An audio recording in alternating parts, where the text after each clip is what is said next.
What's up? We're gonna make flatbread with this dinner roll bread from Pillsbury. So we got wood to burn and some more wood to burn.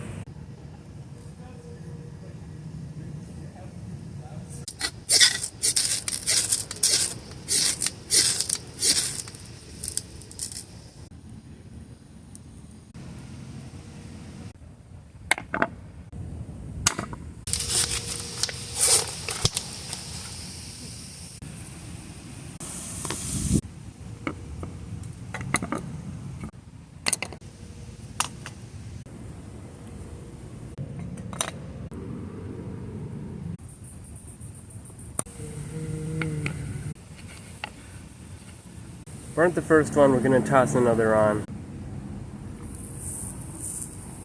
A little better. If you don't got time to make dough, this is a good option.